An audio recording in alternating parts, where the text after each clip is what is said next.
I'm 61 years old. I wear a bikini on Instagram. I can do 3 unassisted pull-ups, and I have never felt better in my entire life. Live from the Never Too Late stage in sunny Sarasota, Florida, it's the Never Too Late Show! Tonight's guest proves it's never too late to reinvent yourself and do what you love.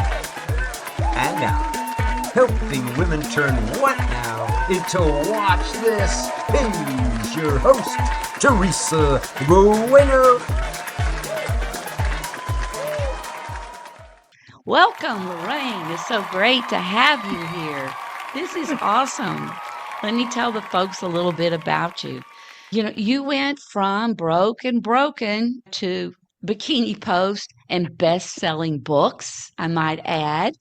And you are in the house. You are a force to be reckoned with, woman.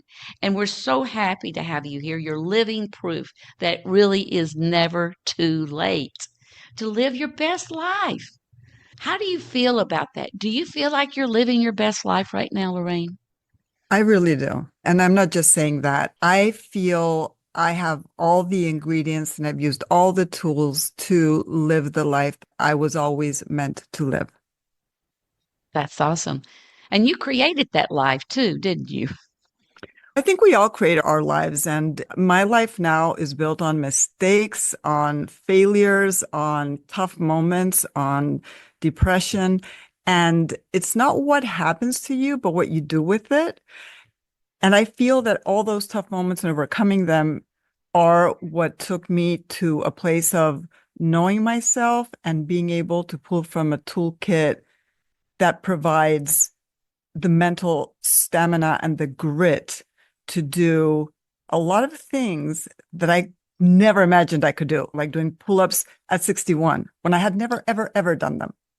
That's amazing. And that's one of the things that I know about you. I have to, in full disclosure, Lorraine and I do know each other. We do improv together. Woo, woo, have a blast with that. And one of the things I'm wondering, have you always been this bold? Yes. Or were you born bold or did it come later on in life? It came later on, but not very late. I remember the first bold thing that I remember doing is I was 23 and I had always wanted to dance since I was a kid, but my dad couldn't afford the dancing lessons, so he pulled me out, and I had been a fitness instructor in my 20s and I really wanted to dance. And by all concepts, I was too old to start. But I did. And I walked into a class of professionals, no less. It wasn't like a beginner class because I couldn't find one. And I did that class. And when the choreography started, I just felt like crying. I was so insecure, feeling so bad. I made some excuse and left. So you were young and that had to be terrifying. It really was. And I thought I would never come back to the class, but I was like, I really want to do this. I had a friend, still my friend, who was a professional dancer, and she taught me a few things at home. And I went back to that class and almost always cried at the end of it. Yeah. And there's so many things, and just the fact that I was able to do something that scared me so much that I carried that. It's not like I was never afraid. I've always been afraid of many things, and I still am. But it's the fact that I'm like, okay, I'm going to do it anyway. I didn't feel good when I walked into the class and realized, oh my gosh, this is so above my head that, Yeah. you know. Right. Just have your fear and act anyway.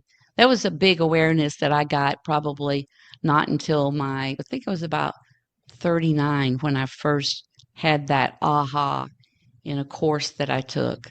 It was, I could have my fear and act anyway because I thought, oh, I had to have all my ducks in a row and be like, know what I was doing before I could act. But no, that's not the case, is it? You're a perfect case in point. I'd like for you to take us back. What was in your mind or what was going on in your life whenever you said, okay, I'm going to start something really totally new? I'm just like, I'm going to go another direction. So I'll fast forward to a time in my life where a lot of the listeners might be at. I was in my 40s and I left a marriage that was toxic and hard and not productive. I was actually a mom on welfare for a year after that. And I had, even though I was in my 40s, I had my kids late. So the kids were 7 and 5. And I was living in the States and I don't have family here because I'm half Spanish and most of my family is in Spain. But I decided to stay so my kids could be close to their dad. And somehow, even though my whole life I had made a living with words, as a translator, as an interpreter, as a writer and author of books, journalist, but there were no gigs. That was 2008 when the Florida housing bust happened, and my ex-husband and I didn't have any gigs, no work, no money, anything. But the contacts that I made in the journalism world came back to me and they knew my work ethic and they were like, Lorraine, there's this thing like the internet existed, but we have these online publications. We'd love for you to write here and there and the other. And I just realized, oh my gosh, I don't have to find a new way of making a living. What I have to do is embrace technology and the internet. And in a really short time, at an age where a lot of people are very daunted by technology, Yeah. I embraced it like a third language. I speak English and Spanish, and I speak social media and the internet. And that was the beginning of what a couple of years, no, not 4 years later, would become a website called Viva 50 that I created the year that I turned 50 because I was at the best time of my life at that moment. Now I feel that I'm at the best time of my life now, but at 50, I thought that was it. And I had met the love of my life. I had rebuilt myself professionally. I felt good mentally, physically, and emotionally.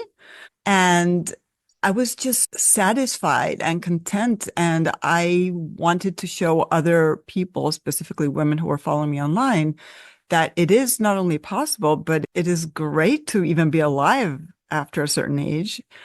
And and so that was that. And so I make a living online and I've done that for 11 plus years with my own brand. And sometimes I think it's crazy because now I work less but make more money and I love what I do. I really, Yeah. really love what I do. It's clear. I follow you on Instagram and you have all these followers. How many followers do you have now? Across all social media channels, over 300,000. That's amazing. Instagram is a small piece of the puzzle. And there I only have, I think it's 51,000, 52,000. And I say only because I know other people will have a million or Right, 200,000, right. 300,000. But that does not prevent me from making a living because what brands are looking for now is engagement. And I have that. And I have a connection with the people who follow me.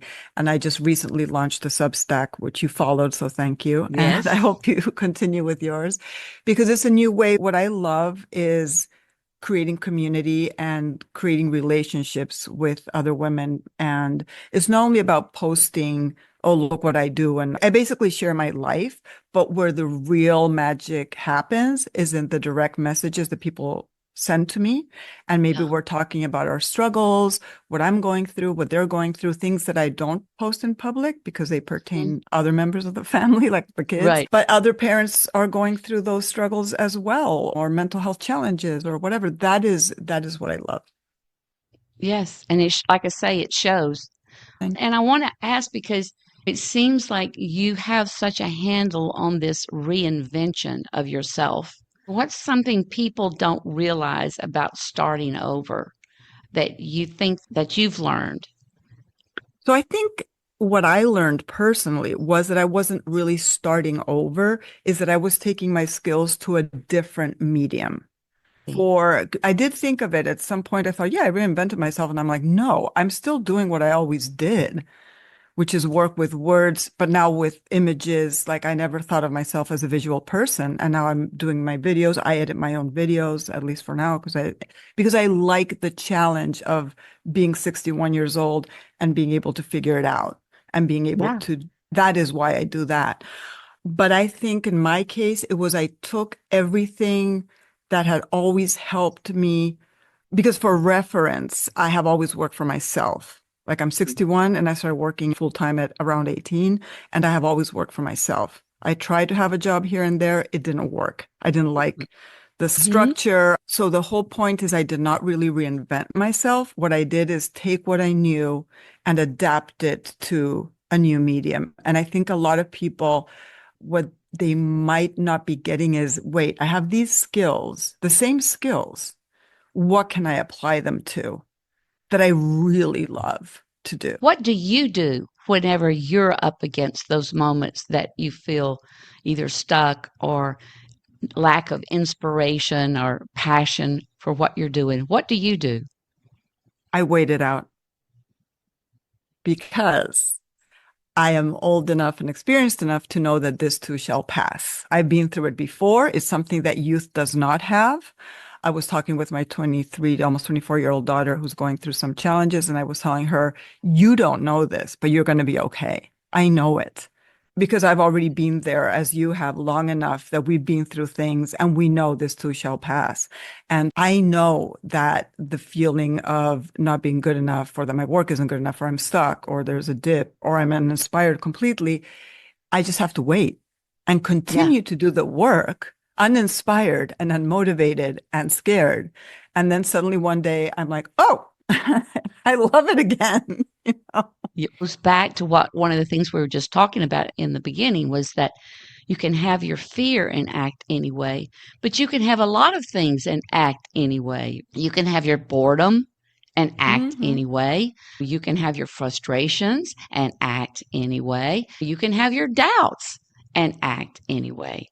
So I think that's one of the things that I hear you saying, that what is important is staying the course, like staying with the activity, and it will return.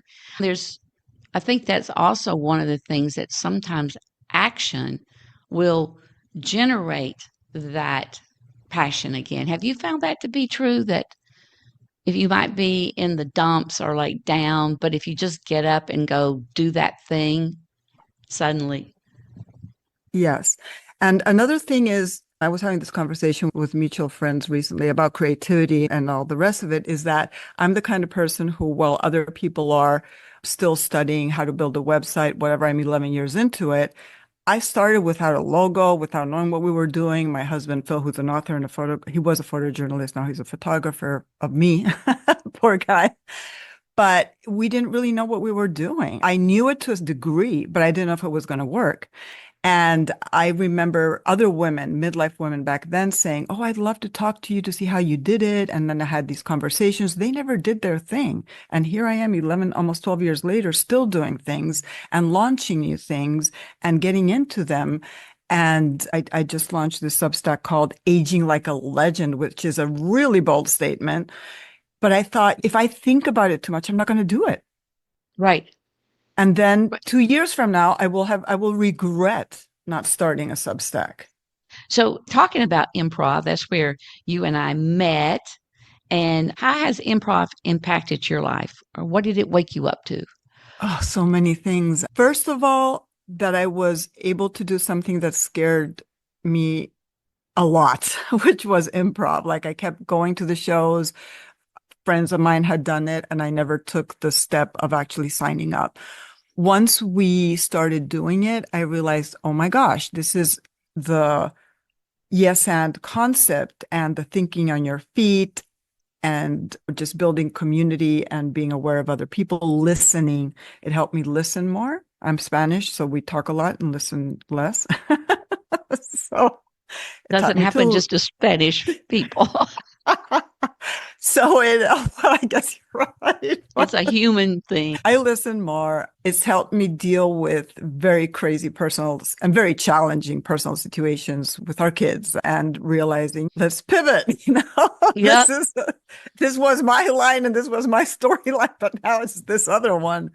And it also opened me to goodness, meeting so many great people. It's difficult to make friendships when you're older. And I think having shared interests and acting and all these other things that I've been doing, it's just wonderful because then the age barrier disappears. And as you very well know, we're doing improv with 20-year-olds, with 80-year-olds, and with all the people in the middle, That's right. and 80 plus year olds. And so I think it's great.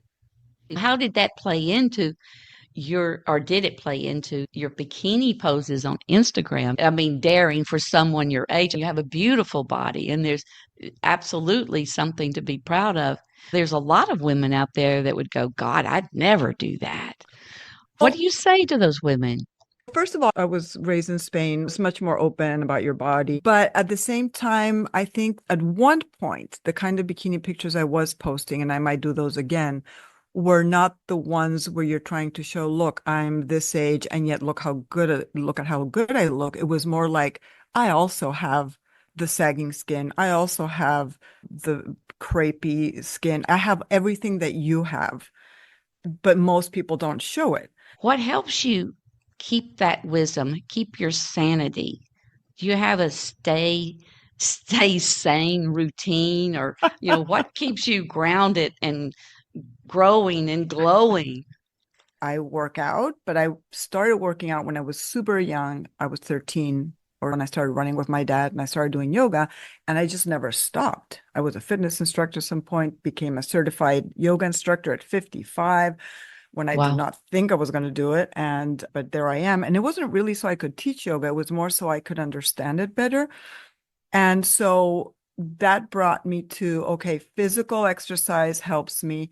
Yoga helps me. I am not a religious person, but I am attracted to the spiritual part of yoga, which is not really based on a faith in my case. It's more of an awareness of being here now and grounded and feeling feelings instead of numbing them with, as I have in the past when I was younger, with alcohol, with food, or with shopping too much, or what have you, or with bad relationships that can be That's a addictive. good distraction, isn't it? Yeah, for sure.